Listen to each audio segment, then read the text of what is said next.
சீமான் மீது அந்த வழக்கு சம்பந்தமா போயிட்டே இருக்கும்போது ஒரு சில பகுதியில் வந்து கடை அடைப்பு உண்மையிலேயே அதற்கான ஒரு சூழ்நிலை இருந்துச்சா? கடை அடைக்கப்பட்டிருந்ததா? எப்போவுமே எந்த ஒரு அரசியல் கட்சினா அந்த இடத்துல குவிஞ்சா முதல்ல பாதிக்கப்படுறது வியாபாரிகள் தான். பொருளை வாங்கிட்டு காசு கொடுக்க மாட்டான், டீ குடிச்சிட்டு காசு கொடுக்க மாட்டான், கேட்டால் கடை உடைப்பான். இதுதான் காலகாலமாக தமிழ்நாடு பார்த்துட்டு வருது. அந்த இடத்துல ஒரு திருமாவளவனோ ஒரு உதயநிதி ஸ்டாலினோ வேற எந்த ஒரு கட்சியும் ஆஜராகியிருந்தா அந்த கலை எப்படி இருந்திருக்கும் எங்களுக்கு தெரியும். சீமான் ஆக பெரும் ஒரு தவிர்க்க முடியாத ஒரு சக்தி ஆகிட்டாரு.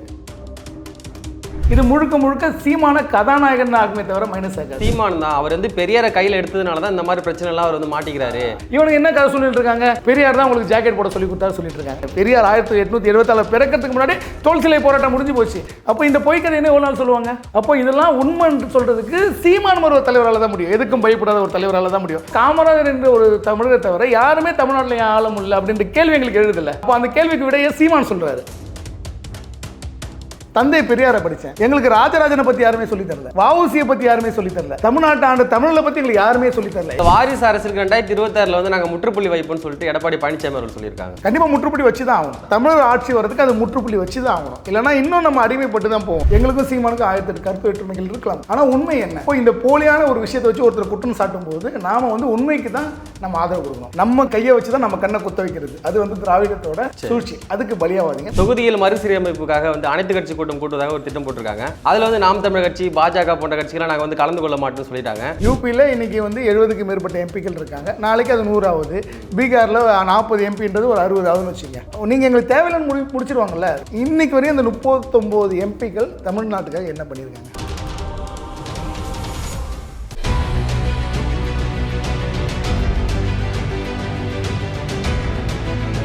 அன்னை பர்னிச்சர்ஸ், அன்னை திருமண சீர்வரிசை பொருட்கள், டிவி, ஃபிரிட்ஜ், வாஷிங் மெஷின் உள்ளிட்ட 200க்கும் மேற்பட்ட பொருட்கள் அடங்கிய திருமண சீர்வரிசை ரூபாய் 99,000 மட்டுமே. தமிழகம் முழுவதும் இலவச டோர் டெலிவரி. தொடர்புக்கு 7550144440 9345044044. உலகெங்கும் வாழக்கூடிய தமிழ் சொந்தங்கள் அனைவருக்கும் வணக்கம். இன்றைய நேர்காணல் நம்மோடு இணைந்திருப்பவர் தமிழ்நாடு வியாபார சங்க மாநில ஒருங்கிணைப்பாளர் அருண்குமார் அவர்கள். வணக்கம் சார். வணக்கம் வணக்கம் தம்பி. எப்படி இருக்கீங்க? நல்லா இருக்கு. நீங்க எப்படி இருக்கீங்க? நல்லா இருக்கேன் சார். 2 நாட்களாகவே சீமான் மீது அந்த வழக்கு சம்பந்தமா போயிட்டே இருக்கும்போது சென்னையில் ஒரு சில பகுதியில் வந்து கடை அடைப்பு, பரபரப்பான ஒரு சூழ்நிலை அப்படின்னு சொல்லிட்டு ஒட்டுமொத்த ஊடகமும் வந்து நம்ம பார்க்க முடிஞ்சுது. உண்மையிலேயே அதற்கான ஒரு சூழ்நிலை இருந்துச்சா? கடை அடைக்கப்பட்டிருந்ததா? அரசுக்கு ஆதரவான ஊடகங்கள் நினைத்தால் எப்படி ஒரு பதற்றமான சூழ்நிலையை மக்கள் மனசில் பதிய வைக்கணுன்றதுக்கு அந்த இது ஒரு சாட்சி. ஏன்னு கேட்டிங்கன்னா, அப்படி ஒரு 3 மணி வாக்கில் வலசரவாக்கம் அந்த ஸ்ரீதேவி பகுதியில் கடைகள் அடைப்பு, பதற்றமான சூழ்நிலை, நாம் தமிழர் கட்சியினர் குவிவதனால் பதற்றமான சூழ்நிலை, கடைகள் அடைப்புன்னு சொல்லிட்டு ஒரு கலவரத்துக்கான ஒரு சூழ்நிலையே ஊடகங்கள் உருவாக்கிச்சு. அப்போ எங்கள் தலைவர் ஆணைப்படி நாங்கள் போய் பார்த்தோம். ஏன்னா கடை அடைக்கிறது வந்து நாங்கள் வன்மையாக எதிர்ப்போம். அது எவ்வளோ பெரிய கட்சியாக இருந்தாலும் கடை, அதுக்காக தான் நாங்கள் சங்கங்கள் வச்சுருக்கோம். மக்களுடைய வாழ்வாதாரம் பாதிக்கப்படும் ஒன்று. இன்னொன்று, கடை அடைக்கிறது நாங்கள் தீவிரமாக இருக்கோம். எந்த ஒரு தனிப்பட்ட நபருக்காகவோ எவ்வளோ பெரிய விஷயத்துக்கு கடை அடைக்கக்கூடாதுன்னு நாங்கள் தீவிரமாக இருப்போம். அப்போ நாங்கள் அங்கே போய் போனால் அவ்வளோ ஒரு அமைதியாக இருக்குது அந்த இடம். சரியா? அப்போ ஊடகங்கள் எதை மக்கள் மனசில் பதிய வைக்க நினைக்கிறாங்க. அப்போ அன்றைக்கி ராத்திரி 12 மணி வரையும் அங்கே கூட்டம் இருந்தது. எப்போவுமே எந்த ஒரு அரசியல் கட்சினா அந்த இடத்துல குவிஞ்சா முதல்ல பாதிக்கப்படுறது வியாபாரிகள் தான். பொருளை வாங்கிட்டு காசு கொடுக்க மாட்டான், டீ குடிச்சிட்டு காசு கொடுக்க மாட்டான், கேட்டால் கடை உடைப்பான். இதுதான் காலகாலமாக தமிழ்நாடு பார்த்துட்டு வருது. அந்த இடத்துல ஒரு திருமாவளவனோ ஒரு உதயநிதி ஸ்டாலினோ வேறு எந்த ஒரு கட்சியும் ஆஜராகியிருந்தால் அந்த கலை எப்படி இருந்திருக்கும் எங்களுக்கு தெரியும். காவல்துறையினரே கடையை மூட சொல்லுவாங்க. ஆனால் அன்றைக்கி 12 மணி வரையும் எந்த ஒரு கடையிலையும் எந்த ஒரு சின்ன அசம்பாவிதமோ நடக்கலை. அப்போது அந்தளவுக்கு கட்சியினர் வந்து கட்டுக்கோப்பாக இருக்காங்க. அப்போது எதை வந்து ஊடகங்கள் மக்கள் மேலே திணிக்க விரும்புது அப்படின்ற கேள்வி எங்களுக்குள்ளே ஏன் இப்படி திணிக்கிறாங்க? ஒரு ஜனநாயகத்தில் 4வது தூணாக இருக்கிறவங்க ஏன் இப்படி திணிக்கிறாங்க? அப்போ தான் சரி உட்காந்து யோசிச்சப்போ 2016 முத்துன கத்திரிக்கான ஒரு படம் வந்து உங்களுக்கு எல்லாருக்குமே தெரிஞ்சிருக்க வாய்ப்பு, சுந்தர்சியோட படம். அதில் சீமானண்ணனை கிண்டல் பண்ணி ஒரு காட்சி வச்சுருப்பாங்க. அதாவது சீமானண்ணன் வந்து ஒரு ப்ரெஸ் மீட் கொடுக்குற மாதிரி, அதாவது அவர் சார்பாக அந்த மாதிரி ஒரு காட்சி அமைப்பு. அப்போது ஊடகங்கள் வந்து அவர் சொல்லுவார், நாங்கள் எவ்வளோ பேசினாலும் ஊடகங்கள் வந்து இதை பற்றி பேச மாட்டேங்குது, இதை சொல்ல மாட்டேன்றாங்க அப்படின்ற மாதிரி பேசிகிட்டே இருக்கும்போது ஒரு ஊடகமாக ஒரு மைக்காக எடுத்துகிட்டு போவாங்க. அதுதான் அந்த காட்சி அமைப்பு. அதாவது 2016 ஏறத்தாழ ஒரு 7 வருடங்களுக்கு முன்பு. ஆனால் இன்றைக்கி நிலைமை அப்படி கிடையாது. இன்றைக்கி எந்த ஒரு தமிழன் கண் விழிச்சாலும் சீமான் மொபைல் தான் கண் விழிக்கணும். ஓகேவா? அவன் தொடர்ந்து மொபைல் ஃபோனை தொட்டினா சீமானண்ணனை தான் பார்க்கணும். அதே மாதிரி தூங்கும்போது சீமானண்ணனை தான் பார்க்கணும். ஏன்னா வேறு வழி இல்லை. இன்றைக்கி சீமான் ஆக பெரும் ஒரு தவிர்க்க முடியாத ஒரு சக்தி ஆகிட்டார். ஒரு நாளைக்கு 4 இடங்கள் போகிறாரு, 4 இடங்களில் ப்ரெஸ் மீட் கொடுக்குறாரு. அவர் என்ன பேசுகிறாரோ அதை தான் மக்கள் கேட்க விரும்புகிறாங்க. ஏன்னா நீங்கள் அன்றைக்கி சீமானண்ணன் ஒரு மாதிரி நிற்க வச்சது நீங்கள் பார்த்துருப்பீங்க. சிஎம் பேசுறது யாருமே பார்க்க மாட்டாங்கன்னு சொல்லிட்டு சீமானண்ணன் உண்மைதான் அது. அதாவது சீமானண்ணா அந்த ப்ரெஸ் மீட்டில் பேசினாங்க, ஜாலியாக சிரிச்சுட்டு போயிட்டாங்க. ஆனால் கொஞ்சம் அனுமானத்தை போய் பார்த்தீங்கன்னா அப்போ அந்த லைவ் பார்ப்போம்ல, இப்போ எதுவுமே தவிர்க்க முடியாது, எல்லாமே உங்களுக்கு ஃபோனில் இருக்க தான் செய்யுது. நீங்கள் அதில் போய் பார்த்தீங்கன்னா அப்போது முதல்வர் பேசும்போது எவ்வளோ பேர் பார்த்தாங்க, அதுக்கு முன்னாடி பேசுகிறது எவ்வளோ பேர் பார்த்தாங்க, சீமானோட அந்த லைவ் வீடியோவை அதான் இன்ச் பை இன்ச்சாக வர்ணிச்சாங்க. நீங்கள் எனக்கு கடைசியாக எனக்கு தெரிஞ்சு சசிகலா பார்ப்பன அக்ரஹாரத்திலேருந்து விடுதலை ஆகும்போது இப்படி ஒரு விஷயம் ஒன்று இருந்தது. அப்புறம் எடப்பாடியும் ஓபிஎஸும் இங்கே அந்த பொதுக்குழுக்கு வரும்போது இப்படி ஒரு இது இருந்தது. அதுக்கு அடுத்தது அதோடு தாண்டிய ஒரு மிகப்பெரிய முக்கியத்துவம் வந்து சீமானுக்கு ஊடகங்கள் கொடுக்க ஆரம்பிச்சிட்டாங்க. சரிங்களா? அப்போது அவர் மேலே எப்படி ஒரு தப்பான விஷயத்தை பதிய வைக்கிறது அது ஒன்று இருக்குல்ல. இப்போ ஊடகங்கள் ஒருத்தர் இது பண்ணனா ஒன்று ஹீரோவாக ஆகலாம், வில்லனாக ஆகலாம். அப்போ எப்படி அந்த ஒரு வில்லன் இமேஜை பதிய வைக்கிறது, நாம் தமிழர் தொண்டர்கள் எப்படி ஒரு அராஜகமானவன்னு பதிய வைக்கிறதுனா, இப்போ இது போல விஷயம் கடை பண்ண மக்கள் நினைப்பாங்க, இப்போ இவனுங்கெல்லாம் சேர்ந்தாங்கன்னா இப்படி தான்ப்பா இருக்கும், சேர்ந்தா சண்டை போடுவாங்க, கடை அடைக்க வேண்டியிருக்கும்.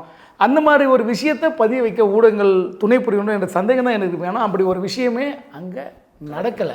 அப்போது இவ்வளோ ஒரு கட்டுக்கோப்பான ஒரு தொண்டர் படையை வச்சுருக்க சீமான் மீது ஒரு அவசியமற்ற ஒரு குற்றச்சாட்டு தான். இதெல்லாம் வந்து பார்க்கும்போதே மக்களுக்கே தெரியுது. இப்போ வந்து ஒருத்தரோட தனிப்பட்ட வாழ்க்கை அப்படின்னு பார்த்தீங்கன்னா அரசியல் கட்சிகளில் இது போன்ற புகார் தெரிவிக்காத அரசியல் தலைவர் யாருமே இல்லை. இப்போ முதல்வர் ஸ்டாலின் உட்பட நீங்கள் வரலாறு எடுத்து பார்த்தீங்கன்னா ஒருத்தர் மீது எவ்வளோ ஒரு குற்றச்சாட்டு, அதை அப்போ நம்ம எடுத்து வச்சு பேசிட முடியுமா? அப்போ தனிப்பட்ட சிலர் அபிலாஷைகளுக்காகவும் பண ஆசைகளுக்காக தான் இது நடக்குது. இது முழுக்க முழுக்க சீமான கதாநாயகன் தான் ஆகுமே தவிர மைனஸ் ஆகாது. இன்றைக்கி நீங்கள் போய் பாருங்கள், குக்கிராமங்கள்லையும் நீங்கள் சொல்லுவாங்க இந்த தினத்தந்தி பேப்பர் வந்து குக்கிராமத்தில் காலையில் எழுந்தால தினத்தந்தி பேப்பரை தான் பார்க்கும். அதே மாதிரி எந்த ஒரு குக்கிராமத்துலேயும் எனக்கு சீமான் இல்லாத ஒரு விழிப்பு இல்லை அப்படின்ற ஒரு விஷயம் ஆயிடுச்சு. அப்போ அதை நெகட்டிவிட்டியாக்க என்னென்ன பண்ணணும்னு அவங்க நினைக்கிறாங்களோ அதெல்லாம் பண்ணுறாங்க. ஆனால் அதெல்லாம் அண்ணனுக்கு பாசிட்டிவிட்டியாக தான் ஆகுது. இதுக்கு எல்லாத்துக்குமே காரணம் வந்து சீமான் தான். அவர் வந்து பெரியாரை கையில் எடுத்ததுனால தான் இந்த மாதிரி பிரச்சனைலாம் அவர் வந்து மாட்டிக்கிறாரு அப்படின்ற மாதிரி ஒரு குற்றச்சாட்டும் முன் வைக்கிறாங்க. இது எப்படி சரியான ஒரு கேள்வியை இன்றைக்கி வச்சுருக்கீங்க. இன்றைக்கி வந்து ஐயாவோட 193வது அவதார திருநாள், அதாவது ஐயா வைகுண்டர். அதாவது பெரியார் 1876 பிறக்கிறதுக்கு 50 வருஷத்துக்கு முன்னாடியே ஐயா பிறந்துட்டார். அதாவது இன்றைக்கி எல்லாமே சொல்கிறாங்கல்ல, நீங்கள் ஜாக்கெட் போட்டது பெரியார்னால தான், இன்றைக்கி அந்த சமூக சீர்திருத்த பெரியார் தான் கொண்டு வந்தார் அப்படின்ட்டு. அவளுக்கு 50 வருஷத்துக்கு முன்னாடியே ஐயா வைகுண்டர் இதை கொண்டு வந்துட்டார். அதை ஸ்டாலின்கிட்ட கேட்கலாம். ஸ்டாலின் தான் இன்றைக்கி காலை அறிக்கை விட்டுருக்காரு. ஐயா வைகுண்ட அவதார திருநாளுக்கு ஸ்டாலின் வாழ்த்து தெரிவித்த அறிக்கை விட்டுருக்காரு. எடப்பாடி பழனிசாமி அவர்கள் அறிக்கை விட்டுருக்காங்க. இவங்களாம் யார்? திராவிடர்கள் தானே, திராவிட கட்சிகள் தானே வச்சுருக்காங்க. இதெல்லாம் சுக்கு நூறான நொறுக்கி நீங்கள் நொறுக்கிடுச்சு. நீங்கள் பாருங்கள், ஸ்டாலின் அவர்கள் யாரோ கொடுத்து அறிக்கை விட்டுருந்தாலும் அவர் ஐயா வைகுண்டரை படித்து பார்த்தாலே பெரியார் மாயம் காலி ஆயிடுது. பெரியார் கன்னடர் என்றதை தவிர அவரை தூக்கி வைக்கிறதுக்கான காரணமே தவிர மீது எல்லாமே இவர்களே தவிடுபடி ஆக்கிட்டாங்க. அப்போது சீமான் அண்ணன் ஏன் இது பண்ணுறாங்கன்னா அந்த பிம்பத்தை இவர் உடைக்கிறார்.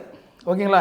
அதாவது திராவிடர் என்ற பிம்பத்தை உடைச்சி தமிழர் என்ற பிம்பத்தை அண்ணன் கொண்டு வர்றார். அப்போது அது எப்படி ஒரு கட்டுக்குள்ளே கொண்டு வரணும், இந்த சக்தியை எப்படி சீமான் என்ற ஒரு ஆகப்பெரும் சக்தியை எப்படி அடக்கணும்னு யோசிக்கிறதா இந்த ஒரு விஷயத்தெலாம் கொண்டு வராங்க. ஆனால் அது எல்லாமே அவருக்கு ப்ளஸ் ஆகும். இப்போ இன்றைக்கி இந்த ஒரு விஷயம் இப்போ நான் பேசுறது, அப்போ இதை எவ்வளோ பேர் இன்றைக்கி ஐவாயுன்ற யாருன்னு பார்ப்பாங்க. திட்டமிட்டே அவரை வீழ்த்ததுக்கான சதி இந்த மாதிரி செஞ்சுட்டு இருக்காங்க. நடக்குது, ஆனால் முடியாது, அது வாய்ப்பு இல்லை. எவ்வளோ நாள் தான் ஒரு ஆளை மூடி வைப்பீங்க? இப்போது பெரியாரை பற்றி ஒரு பேசுனதுக்கப்புறம் பெரியாரை பற்றி நிறைய பேர் படிக்க ஆரம்பிச்சிட்டாங்க. பெரியாரை பற்றி படிக்க ஆரம்பிச்சுல முடிஞ்சு போச்சுல எல்லாமே. அவரோட தவறுகள்லாம் தெரிய போகுது, ப்ளஸ் தெரியும் போது மைனஸும் தெரிய போகுதுல்ல. அப்போ ஐயா வைகுண்டரை பற்றி படிப்பாங்க, நாராயணகுருவை பற்றி படிப்பாங்க, அயோத்திதாச பண்டிதரை பற்றி படிப்பாங்க, ரெட்டமலை சீனிவாசனை பற்றி படிப்பாங்க. அப்போ ஆட்டோமேட்டிக்காக பெரியார் என்ற ஒரு மாயை வந்து உடஞ்சி போயிடுது. ஓகேங்களா? இன்னைக்கு அரசுக்கு சாதிவாரி கணக்கெடுப்புன்ற அழுத்தத்தை கொடுக்க ஆரம்பிச்சிட்டாங்க. அப்போ ஆட்டோமேட்டிக்காக ஒருத்தரும் பண்ணும்போது இப்போ அண்ணன் கூட 8ஆம் தேதி இது ஒரு ஆர்ப்பாட்டம் ஒன்று அதில் தான் சொல்லியிருக்காரு. அப்போ தெரியும் யார் பெரியார். ஆமாம், உண்மை அதுதானே. இப்போ எங்களை போன்றவர்கள் எல்லாம் இப்போ நாங்கள் படிக்கும்போது வைக்கம் வீரர், தந்தை பெரியார், நாங்கள் பாடத்தில் அதெல்லாம் படிக்க தான் ஆரம்பித்தோம். இப்போ அண்ணன் பெரியாரை பற்றி பேசும்போது நாங்கள் தீவிரமாக பெரியாரை பற்றி படிக்கும்போது எங்களுக்கு அதுக்கு முன்னாடி ஐயா வைகுண்டர் வராரு, நாராயணகுரு வராரு. அப்போ அவங்கள நாங்கள் படிக்கிறோம். அப்போ இந்த விஷயத்தை யார் ஆரம்பித்தா? பெரியார் பிறக்கிறதுக்கு முன்னாடியே தோல் சிலை போராட்டம் நிறைவடைஞ்சிருச்சு. அவங்களுக்கு 200 வருஷம், இப்போ 2 வருஷம் முன்னாடி கொண்டாடினாங்க 200 வருஷம். பெரியார் பிறக்கிறதுக்கு முன்னாடியே தோல் சிலை போராட்டம் நிறைவடைந்து விட்டது. இவனுக்கு என்ன கதை சொல்லிட்டு இருக்காங்க? பெரியார் தான் உங்களுக்கு ஜாக்கெட் போட சொல்லி கொடுத்தாரு சொல்லிட்டு இருக்காங்க. நல்லா தெரிஞ்சுங்க, பெரியார் 1874 பிறக்கிறதுக்கு முன்னாடி தோல் சிலை போராட்டம் முடிஞ்சு போச்சு. அப்போ இந்த பொய்க்கதை என்ன எவ்வளோ நாள் சொல்லுவாங்க? அப்போ இதெல்லாம் உண்மைன்னு சொல்கிறதுக்கு சீமான் ஒரு தலைவரால் தான் முடியும். எதுக்கும் பயப்படாத ஒரு தலைவரால் தான் முடியும். ஏன்னா விஜயகாந்த் அவர்களை எப்படி வீழ்த்தாங்க உங்களுக்கு தெரியும், நல்லா தெரிஞ்சுங்க. அப்போ அந்த வீழ்த்துற சக்தி வந்து சீமானம் பண்ண முடியல. எவ்வளவு கேள்வி கேட்டாலும் அதை நெஞ்சுரத்தோடு எதிர்கொண்டு பதில் சொல்கிற திறமை சீமானுக்கு இருக்குது. அப்போது நீங்கள் அதை என்ன தான் பெண்கள் கொண்டு வீழ்த்த முடிஞ்சாலும் வீழ்த்த முடியாது. நீங்கள் இன்றைக்கி போய் சர்வே பண்ணுங்களா, ஒரு கல்லூரி படிக்கிற பெண்கள்கிட்டையோ ஒரு பள்ளிக்கூடம் படிக்கிற பெண்கிட்ட பேசுங்க, சீமானை பற்றி என்ன சொல்லுவாங்க? எதுவுமே சொல்ல மாட்டாங்க. ஓகேங்களா? அவர் எனக்கு தெரியும். ஏன்னா அவர் புடைசூட அவர் இன்றைக்கி பத்திரிகையாளர் சந்திப்புகள் அரியரில் பெண்களோட உட்காந்து அவர் பேசுகிறாரு. வீரப்பொண்ணு உட்காந்து பேசுகிறாங்க. இஸ்லாமிய சகோதரர்கள் கூட உட்காந்துருக்காங்க. சரிங்களா? அவர்கள்லாம் இதை உண்மை நினச்சிக்கிறீங்களா? அது கடந்த காலத்தில் எல்லாருக்குமே ஒரு சில விஷயங்கள் இருக்கும். இப்போ நான் ஸ்கூல் படிச்சிருப்பேன், நீங்கள் காலேஜ் படிச்சிருப்பீங்க.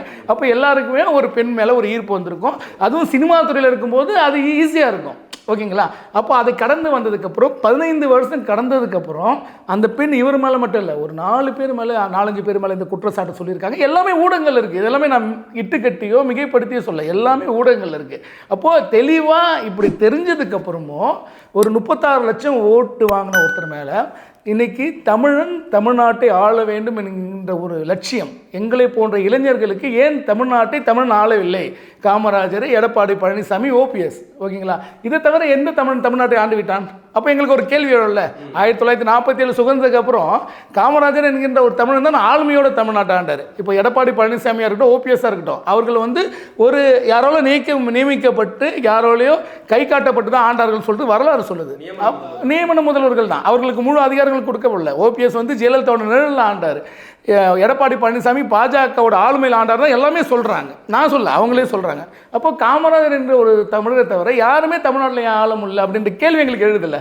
ஓகேவா? அப்போ அந்த கேள்விக்கு விடையே சீமான் சொல்கிறாரு. ஓகேவா? அப்போ திராவிடர் என்ன சொல்கிறாங்க? நாங்கள் இங்கே வந்துட்டோம், மைக்ரேட் ஆகி வந்துட்டோம். அப்போது கன்னடரான பெரியாரை நிறுத்தினா மட்டும்தான் நாங்கள் திராவிடர் என்ற ஒரு குடை கீழே வருவோம், இல்லைன்னா தமிழர்கள்லாம் கேள்வி கேட்க ஆரம்பிச்சிருவாங்க அப்படின்றதுனால தான் இப்படி ஒரு விஷயத்த சொல்கிறாங்க. இல்லை, பெரியார் செஞ்ச தவறுகள்லாம் நீங்கள் சுட்டி காட்டணும், மக்களை கொண்டு வந்து சேர்க்கணும் நீங்கள் நினைக்கிறீங்க. இருந்தாலும் உதயநிதி ஸ்டாலின் ஏற்கனவே சொல்லியிருந்தாரு, பெரியாரை கையில் எடுக்காமல் யாருமே தமிழ்நாட்டில் அரசியல் பண்ண முடியாதுன்ட்டு. இப்போ நீங்கள் பெரியாரை கையில் எடுக்கிறதும் அந்த மாதிரி தானே இருக்குது, அவர் சொன்னதுக்கு ஏற்ற மாதிரி தானே இருக்குது. இல்லை, பெரியாரை கையில் எடுக்காமல் அரசியல் பண்ண முடியும்னா அவங்க அரசியல் பண்ணுறது, நாமெல்லாம் திராவிடர்கள், நீங்கள் எங்களுக்கு ஓட்டு போடுங்க, காலங்காலமாக நாங்கள் அரசாண்டுக்கணுன்றதுக்காக அவர் எடுப்பார். நாங்கள் கையில் எடுக்கிறது, பெரியார் உண்மையான சமூக சீர்திருத்தவாதி கிடையாது. அவர் ஒன்றும் உங்களுக்கு சம உரிமை வாங்கி தரல, அவர் ஒன்றும் உங்களுக்கு பெண்ணி உரிமை வாங்கி தரல. அதுக்கு முன்னாடியே அயோத்திதாச பண்டிதர், ஐயா வைகுண்டர், நாராயணகுலாம் வந்துட்டாங்கன்னு சொல்கிறதுக்காக நாங்கள் கையில் எடுக்கிறோம். ஏன்னா நல்லா தெரிஞ்சுங்க, படிப்படியாக கடந்த 67க்கு அப்புறம் ஆட்சியாளர்கள் ஒரு மிக தெளிவாக இருக்காங்க. பாட புத்தகத்தில் எதை வைக்கிறாங்க? நானாலாம் என்ன படித்தேன்னா, முகலாயர் பாபரையும் அக்பரையும் படித்தேன், தந்தை பெரியாரை படித்தேன். எங்களுக்கு ராஜராஜனை பற்றி யாருமே சொல்லித்தரல, வஉசியை பற்றி யாருமே சொல்லித்தரல, தமிழ்நாட்டை ஆண்டு தமிழை பற்றி எங்களுக்கு யாருமே சொல்லித்தரல. எங்களுக்கு சொல்லிக் கொடுத்ததெல்லாம் தைமூர் வந்ததுக்கப்புறம், இந்தியாவை படையெடுக்கப்போ வந்த முகலாய படையெடுப்பு, முகலாய அரசர்களை பற்றியும் பெரியாரை பற்றி தான் எங்களுக்கு சொல்லிக் கொடுத்தாங்க. எங்களுக்கு யார் இவங்களை பற்றி சொல்லிக் கொடுத்தா? அப்போது நாங்கள் தலையெடுக்கும்போது அதை கேள்வி கேட்குறோம்ல. அப்போ அடுத்த தலைமுறை மாறல. இப்போ சீமான் மாதிரி வந்தால் பாடப்புத்தகத்தில் என்ன வரும்? பாபர் அக்பரும் வருவாங்களா? வரமாட்டாங்க. ராஜராஜன் வருவார். உண்மை தானே? கீழ் திசை ஆளுங்களை 200 வருஷங்கள் மேலே ஆண்ட சோழ பரம்பரை வரும். ஓகேவா? வஉசியை பற்றி பேசுவோம், காமராஜரை பற்றி படிப்போம். இன்றைக்கி உலகரங்கில் தமிழ்நாடு இந்த அளவுக்கு கல்வியில் தலைச்சிருந்தோம், அதுக்கு யார் காரணம்? காமராஜர் தானே காரணம். காமராஜரை பற்றி பேசுவாங்க. மதிய உணவு திட்டத்தை கொண்டு வந்து காமராஜர். ஆனால் இன்றைக்கி என்ன சொல்கிறாங்க? அப்படியே மாறுறாங்கல்ல. அப்போ இந்த உண்மைகள் எல்லாம் வரலாறுன்றது, உண்மையை சொல்கிறதுன்னு வரலாறு, அந்த வரலாறு சீமன் ஏற்படுத்துகிற பயம் இவங்களுக்கு இருக்குது. பயத்தினால இது பண்ணுறது சகஜம் தானே. காலகாலமாக ராஜதந்திரன்றது என்னது? அதிகாரத்தை கைப்பற்றுறது தான். அதனால் என்ன வேணால் ராஜதந்திர வியூகங்களை வகுத்து வீழ்த்தலான்னு பார்ப்பாங்க. ஆனால் இளைஞர்கள் கொஞ்சம் விழிப்புணர்வாக இருக்கணும். சரிங்களா? இன்றைக்கி தமிழ்நாடு ஏறக்குறைய 10 லட்சம் கோடி ரூபாய் கடன், ஏறக்குறைய 9.5. இதே அண்ணாமலை சொல்கிறாரு. அதுக்கு தங்கம் தென்னரசு என்ன பதில் சொல்கிறாரு? மாநில அரசு 9 லட்சம் கட்டினா மத்திய அரசு 151 லட்சம் கோடி கடன்ன்றாரு. அதாவது இவங்க சண்டை போடுறது நல்லா பார்த்துங்க. ஆக மொத்தம் அந்த கடனை எப்படி அடைப்போம், அந்த கடனுக்கு எப்படி வட்டி கட்டுன்றதை பற்றிலாம் இவங்க ஒரு நாளும் சிந்திச்சல. உங்களுக்கு அரசு எதுக்கு கொடுத்துருக்கோம்? ஓகேங்களா? எடப்பாடி 6 லட்சம் கடனில் விட்டு போனார்ன்றீங்க, அம்மையார் 3 லட்சம் கோடி கடனில் விட்டு போனார்ன்றீங்க. அப்போ இன்றைக்கி 10 லட்சம் கோடி கடன் ஆகிருக்கு. அதுக்கு எப்படி வட்டி கட்டுவீங்க? அதை விட்டுட்டு நீங்கள் இன்னும் எப்படி ஆட்சியை தக்க வச்சுக்கிறது, ஏதாவது ஒரு தமிழர், ஒரு மானமுள்ள தமிழன் பேசினா அவனை எப்படி அசிங்கப்படுத்துன்றது தான் யோசிக்கிறீங்களே தவிர மக்களும் அதை பற்றி யோசிக்க மாட்டேன்றாங்களா? இந்த வாரிசு அரசுக்கு 2026 நாங்கள் முற்றுப்புள்ளி வைப்போம்னு சொல்லிட்டு எடப்பாடி பழனிசாமி அவர்கள் சொல்லியிருக்காங்க. கண்டிப்பாக முற்றுப்புள்ளி வச்சு தான் ஆகணும். ஓகேங்களா? அது எடப்பாடி பழனிசாமியில் முற்றுப்புள்ளி வைக்க முடியுதோ இல்லையோ, ஆனால் கண்டிப்பாக தமிழர் ஆட்சி வர்றதுக்கு அது முற்றுப்புள்ளி வச்சு தான் ஆகணும். இல்லைனா இன்னும் நம்ம அடிமைப்பட்டு தான் போவோம். ஏன்னா நம்மளுடைய பெருமைகள், நம்முடைய தகுதிகள் என்னென்று அறியாமல் மறைத்தது தான் திராவிடத்தோட உண்மைதான். அதான் நான் மறுபடியும் சொல்கிறேனே, நம்ம படித்ததை நீங்கள் கொஞ்சம் யோசிச்சு பாருங்கள். நம்ம என்னத்தை படித்தோம்? நம்ம முகலாய பேரரசையும் பெரியாரையும் படித்ததை தவிர நமக்கு என்றைக்கு தமிழர்களை பற்றி இவங்க சொல்லிக் கொடுத்தாங்க? ஓகேவா? அப்போ நம்மளை போன்ற பிள்ளைகள் தான், இந்த எளிய பிள்ளைகளை இன்றைக்கி இதை பற்றி படிக்கிறோன்னா அதுக்கு யார் காரணம்? சீமான் தொடர்ந்து 10 வருஷம் கத்துறது தான் காரணம். அவர் இன்றைக்கி தவிர்க்க முடியாத ஒரு சக்தி ஆக்கிட்டார். ஊடகங்கள் நினச்சாலும் சீமான் பேசினாதான் அதை பார்க்குறாங்க. ஓகேங்களா? தொலைக்காட்சி எப்படி பார்க்குறாங்க, இன்றைக்கி ஊடகங்களோ யூடியூபுகளையோ எப்படி பார்க்குறாங்க, சீமான் பேசினா மட்டும்தான் பார்க்குறாங்க. ஏன்னா இது கண்ட கோமாளிகளோ கண்ட இந்த பெண்கள் ஆபாசமாக இது பண்ணுறதை பார்க்குறத விட சீமான் என்கின்ற கருத்தியலை மக்கள் ஆழமாக உற்று நோக்குறாங்க. அது அரசு பார்க்காம இருக்குமா? ஓகேவா? அது பட்டவர்த்தமாக அவரே ஒத்துக்கிட்டாங்கல்ல. சிஎம் பேசுகிற அந்த 1 மணி நேரம் அவருக்கு ரோட்டில் காக்க வைக்கிறாங்களே, ஏன்னா இவர் போனால் அங்கே பேசு சக்தி ஆகும் அப்படின்ட்டு. அப்போது காலையில் 6 மணிலேருந்து ஊடகங்கள் அங்கே வெயிட் பண்ணிட்டு இருக்கு. அதெல்லாம் நம்ம லைவில் பார்க்குறோம். காலைல 6 மணிலேருந்து ஊடகங்கள் அங்கே வெயிட்டு இருக்கு. அப்போ இவ்வளோ பெரிய சக்தியை ஒழிக்கணும்னா என்ன வேணால் பண்ணுவாங்க. அதுக்கு திடீர்னு ஒரு ஃபெமினிஸ்ட் முளைப்பாங்க. பார்த்துருங்களா? நீங்கள் பார்த்துருக்கீங்களா? திடீர் ஃபெமினிஸ்ட்டு, திடீர் போராளிகள்லாம் பார்த்தீங்கன்னா இப்போ ஒரு 2-3 நாளாக வந்திருப்பாங்க. எங்கே இருக்காங்கன்னே தெரிஞ்சிருக்காது. இன்றைக்கி படூரில் ஒரு பொண்ணு வந்து குடிக்கி செத்து போச்சு. அதை பற்றி எந்த ஃபெமினிஸ்டாவது பேசுகிறாங்களா? அண்ணா பல்கலைக்கழக மேட்ரு. ஒரு 3.5 வயசு குழந்தை எச்ச துப்பிச்சு, அதனால தான் பாலியல் வன்புணர்வு ஒரு கலெக்டர் பேசுகிறார். இதை பற்றி எந்த ஃபெமினிஸ்ட் பேசுகிறாங்களா? பேச வேண்டியதுனாங்க. இன்றைக்கி எவ்வளோ பேசுகிறாங்க. கனிமொழி பேசுகிறாங்க, மயிலாடுதுறை எம்பி சுதா பேசுகிறாங்க, திடீர் போராளிகள், யூடியூப் போராளிகள் எந்த ஒரு போராட்டமும் பண்ணியிருக்க மாட்டாங்க. இன்றைக்கி நம்ம யாரை பற்றி பேசுனா தொலைக்காட்சியில் வரலாம் அப்படின்ற தெரிஞ்ச எவ்வளோ ஃபெமினிஸ்ட் பேசுகிறாங்க. இதெல்லாம் பற்றி ஏன் பேச மாட்டேன்றாங்க? எவ்வளோ சமூக ஆர்வலர் இன்றைக்கி ஒரு பள்ளிக்கூடம் இன்றைக்கி இடிஞ்சு வந்து நீங்கள் பார்த்துருப்பீங்க. ஆமாம், அதை பற்றி ஏன் பேச மாட்டேன்றாங்க? அதை பேசணும்ல. அப்போ அதெல்லாம் பேசாமல் ஏன் இதை பற்றி பேசணும்னா, தன்னுடைய அதிகாரத்தை முடித்து வைக்க ஒருவன் வந்து விட்டால் அவனை எப்படி அழித்தொழிக்கணும், எப்படி கட்டுப்படுத்தணும்னு நினைக்கிற ஒரு அதிகார வர்க்கத்தோட சூழ்ச்சி தான் இந்த ஒரு விஷயம்னு நான் தெளிவாக சொல்கிறேன். இப்போ நீங்கள் எல்லாரும் வந்து நடக்கிற திமுக ஆட்சி நிறைய குற்றச்சாட்டுகள் முன்வைக்கிறீங்க. ஆனால் ஸ்டாலின் அவர்கள் என்ன சொல்கிறாங்கன்னா, மற்ற மாநிலங்களை திரும்பி பார்க்கக்கூடிய ஆட்சி நாங்கள் கொடுத்துக்கிட்டு இருக்கோம் அப்படின்னு சொல்லியிருக்காங்க. எப்படி திரும்பி பார்க்குற ஆட்சின்னு எனக்கு புரியல. அதாவது இப்போ என்ன கேட்டால் நான் அப்படி தான் சொல்லுவேன். நான் நல்லவனை கேட்டால் நல்லவன் தான் சொல்லுவேன். ஆனால் என்ன நடக்குதுன்னு நமக்கு தானே தெரியும். இன்றைக்கி இங்கே தமிழ்நாட்டுக்குள்ளே என்ன நடக்குதுன்னு நமக்கு தானே தெரியும். 10 லட்சம் கோடி கடன் உண்மையா இல்லையா?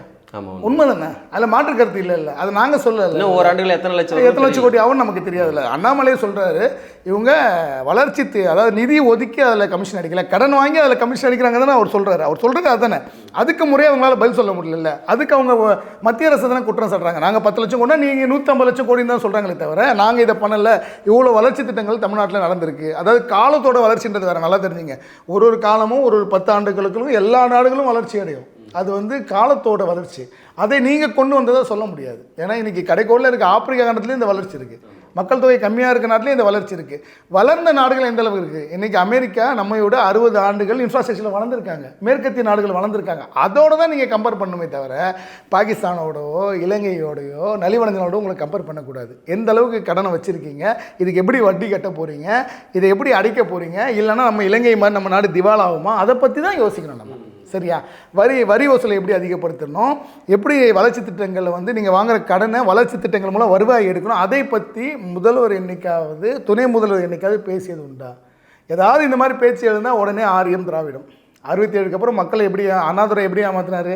ரூபாய்க்கு 3 படி லட்சியம் 1 படி நிச்சயம்னு ஆரம்பித்தார். அன்றைக்கி ஆரம்பித்த அந்த இலவச மாயையே இன்றைக்கி வரையும் தொடர்றீங்க. முறையான வளர்ச்சி பண்ணின்னு ஒன்று இருக்கா? காலத்தோட வளர்ச்சி வேறு. அது சர்வசாதாரணமாக சாதனைங்க இல்லைனாலும் அது நடந்துட்டு தான் இருக்கும். ஓகேவா? இன்றைக்கி முதல்வர் இங்கே தமிழ்நாடு மட்டுமா வளர்ந்துருக்கு?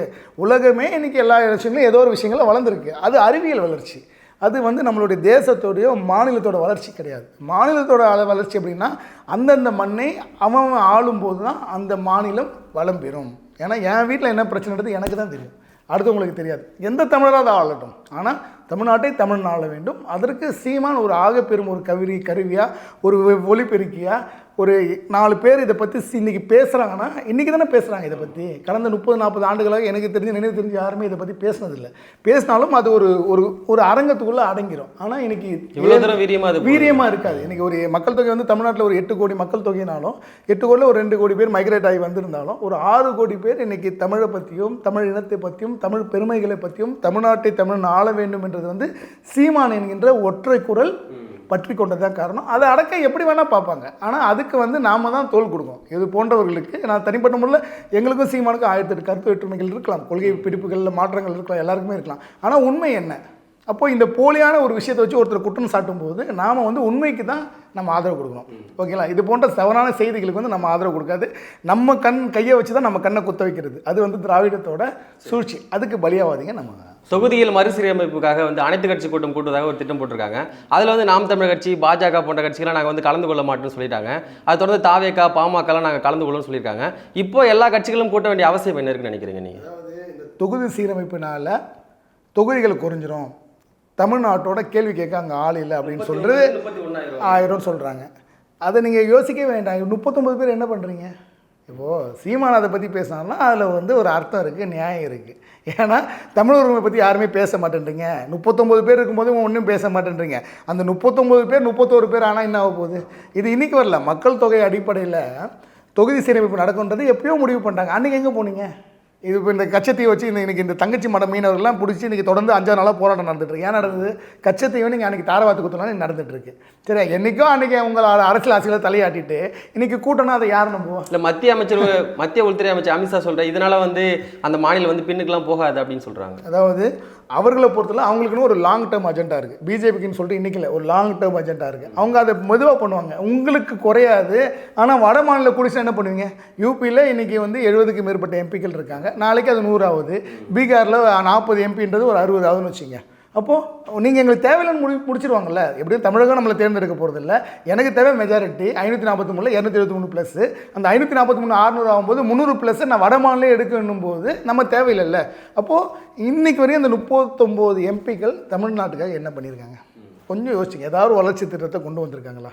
சரிங்களா? எதுவுமே கொண்டு வந்தது கிடையாது. சரியா? அப்போ மீண்டும் இது குறைஞ்சா என்ன, கூட்டினது என்ன? இதெல்லாம் வந்து ஒரு கண் துடைப்பு நாடகம். இந்த அனைத்து கட்சி கூட்டம்ன்றது ஒரு கண் துடைப்பு நாடகம். அதில் கலந்துட்டு ஒன்றும் பண்ண போகிறதில்ல. நம்ம டீயும் பக்கோடா வேணால் சாப்பிட்டு வரலாமே தவிர ஒன்றும் நடக்க போகிறதில்ல. அதுதான் உண்மை. ஓகேவா? மக்கள்கிட்ட போராடணும். இங்கே ஒரு உண்மையாக தமிழ்நாட்டுக்காக குரல் கொடுக்குற ஒருத்தரை அங்கே அனுப்புனா தான் அவங்க பேசுவாங்க. இல்லைனா அங்கே போய் என்ன இதுவரை என்ன தமிழ்நாட்டு உரிமைக்காக என்ன பேசியிருக்காங்க? ஓகேவா? கேட்டால் சொல்லுவாங்க மத்திய கல்வி அமைச்சர் வந்து 2000 கோடி தரலன்னுவாங்க. நீங்கள் இப்போ இருக்கிற நிதியை வச்சு பள்ளிக்கூடத்தையே ஒழுங்காக வைக்க மாட்டேன்றீங்களே. இன்றைக்கி இடிஞ்சு விழுது. சரியா? என்ன காரணம்? பள்ளிக்கூடத்தை சீரமைக்க கல்விக்காக நிதி ஒதுக்கி மத்திய அதுக்கு முறைப்படி போகல, அவ்வளோதான். முறைப்படி அந்தந்த நிதி அதுக்காக போனாங்கன்னா சரியாக இருக்கும். இவங்க முறைப்படி போகாது. மாநில அரசு போகலையா? மாநில அரசு, ஆமாம், மாநில அரசுக்கு ஒதுக்குற நிதி வந்து இவங்க ஒதுக்குற நிதி அந்தந்த பள்ளிக்கூடத்துக்கு கரெக்டாக செலவு பண்ணணும்ல. செலவு பண்ணியிருந்தால் இந்த மாதிரி ஒரு விஷயம் நடக்காதுல்ல உங்களுக்கு. சரியா? இப்போ காமராஜ் காலத்தில் எப்படியா நடந்தது? கரெக்டாக கொண்டு வந்துட்டாங்களா? ஒன்று கொண்டு வந்தாங்களா? அப்போ இவ்வளோ நிதி நீங்கள் எங்கே கொண்டு போகிறீங்க? ஏறக்குறைய 40,000 கோடி ரூபாய் கல்விக்கே ஒதுக்குறாங்கன்னு சொல்கிறாங்க. அப்போ அது அந்த நிதி எங்கே போகுது? அந்த 40,000 கோடியில் 2,000 கோடி வரலன்னா நீங்கள் என்ன பண்ணிட போகிறீங்க? ஒரு பெரிய விஷயம் இல்லை. காமராஜர் கேட்ட மாதிரி செல்வந்தில் கேட்டால் அவங்களே கொடுத்துட போகிறாங்க இந்த 2000 கோடி நிதியை. இன்னும் இந்த மும்மொழி கொள்கை ஊரை ஏமாத்துறது, அதை தான் இவங்க பண்ணுவாங்க. இவங்க என்ன பண்ணுவாங்க? ஒரு விஷயத்தை திசை திருப்பணும்னா மக்கள் மட்டத்தில் எப்படி பண்ணணும்? இந்த மும்மொழி கொள்கைன்னுவாங்க. அவங்க வீட்டு பசங்க, அது காலங்காலமாக எல்லாம் சொல்கிறது தான். அவங்க வீட்டு பசங்க படிக்கிறது எல்லாமே தெரிஞ்ச விஷயம் தான். ஓகே, இங்கே தமிழ்நாட்டில் எத்தனை பசங்களுக்கு இன்றைக்கி தமிழ் தெரியுது? தமிழை உங்களால் கட்டாய மொழி ஆக்க முடிஞ்சுதா? முடியல. அப்புறம் இதை பற்றி பேசி ஒன்றும் பயன் கிடையாது. அப்போது ஆகச்சிறந்த தமிழ் எண்ணம் கொண்ட தமிழ் ஒருத்தர் ஆளும்போது தான் இதெல்லாம் நடக்கும். தொடர்ந்து தமிழ்நாட்டில் பாலியல் குற்றங்கள் வந்து அதிகரிச்சுட்டே இருக்குது. தொடர்ந்து ஒரு பெண் வந்து பாலியல் சீண்டல் உள்ளாக்கப்பட்டே இருக்காங்க. என்ன காரணத்தால் அப்படி நடக்குது? இது குறித்து தமிழ்நாடு அரசு முன்கூட்டி ஏதாச்சும் நடவடிக்கை எடுத்தால் தடுக்க முடியும் அப்படின்னு நினைக்கிறீங்களா? என்னைக்கு மதுவை கட்டுக்குள்ளே கொண்டு வராங்களோ, போதை கலாச்சாரத்தை கட்டுக்குள்ளே கொண்டு வராங்களோ அன்றைக்கி தான் இது நடக்கும். ஆமாம், 24 மணி நேரமும் சாராயம் கிடைக்குது. எல்லாருக்குமே தெரியும் 24 மணி நேரமும் சாராயம் கிடைக்குது. ஒரு 19 வயசு தஞ்சாவூரில் வந்த ஒரு பெண் மதுவுக்கு அடிமையாகி இரவு முழுவதும் குடிக்கிறாங்கன்னா அப்போ எந்த அளவுக்கு மது சர்வ சாதாரணமாக தமிழ்நாட்டில் இருக்குன்னு நீங்கள் யோசிச்சு பாருங்கள். அப்போது அதில் அரசு போதை பழக்கத்தை கட்டுப்படுத்தணும். சரிங்களா? அதில் ஒருபோதும் அரசு அதை பற்றி யோசிக்கிறது இல்லை. அதுலேருந்து வர வருவாய் வந்தால் போதும்னு மட்டும்தான் யோசிக்கலாமே தவிர என்றைக்கு மதுவை கட்டுப்படுத்துகிறாங்களோ அன்றைக்கி தான் இந்த பாலியல் குற்றங்கள் கண்டிப்பாக குறையும். இல்லைனா கண்டிப்பாக குறையவே குறையாது. அதை நோக்கி அவங்க செயல்படவே மாட்டேன்றாங்க. சரிங்களா? இல்லைனா இப்போது அந்த அண்ணா பல்கலைக்கழக மேட்டர் ஆகிடுங்க, அவனுக்கு உடனே தண்டனை கிடைச்சி அது பின்னாடி இருக்க அந்த யார் இந்த சாருன்னு சொல்கிறாங்க பாருங்கள், அவரெல்லாம் உடனே கைது செய்யப்பட்டு நடவடிக்கை எடுத்தால் ஒரு குற்றவாளிகளுக்கு பயம் வரும். ஆனால் கலெக்டர் என்ன சொல்கிறாரு? 3.5 வயசு பொண்ணு துப்பிடுச்சு, அதை நம்ம 2 சைடு பார்க்கணுன்ட்டு ஒரு மாவட்ட கலெக்டர் பேசுகிறாரு. 3 வயசு பிள்ளைக்கு பாடம் சொல்கிறார். ஆமாம் சொல்கிறார், அப்படி தானே சொல்கிறாரு. அது காரணம் வந்து நம்ம 2 சைடும் பார்க்கணும். 3.5 வயசு அந்த சின்ன குழந்தை காரி துப்பிடுச்சான், அதனால் பார்க்கணுன்றாரு. அப்போது பொறுப்பில் இருக்க ஒரு IAS அதிகாரி இப்படி பேசும்போது முதலமைச்சர் எப்படி இருப்பார்? சரிங்களா? அப்போது இதெல்லாம் ஒரு இரும்பு கரம் கொண்டு இதை தான் அடக்கணும். நீங்கள் இந்த மும்மொழி கொள்கை இது போன்று ஒரு நமக்கு எதிராக வரவங்களை இரும்பு கரம் கொண்டு அடக்கி ராஜதந்திரம் பண்ணுறதை விட இது போன்ற விஷயங்களை நீங்கள் பண்ணால் தான் நீங்கள் சொல்கிறீங்க பார்த்தீங்களா அப்பா, அந்த வார்த்தைக்கு அர்த்தம் வரும். இல்லைனா நீங்களே உங்களுக்கு அப்பான்னு சொல்லி நீங்களே ஃபோட்டோ ஷூட் எடுத்து நீங்களே நடத்திக்க வேண்டியதான். அதுதான் நடக்கும். நிறைய தகவல் எங்களுக்கு பகிர்ந்தீங்க. மிக்க மகிழ்ச்சி. நன்றி, வணக்கம். சாட்டை எடுத்து நாட்டை திருத்து இளம் தலைமுறை.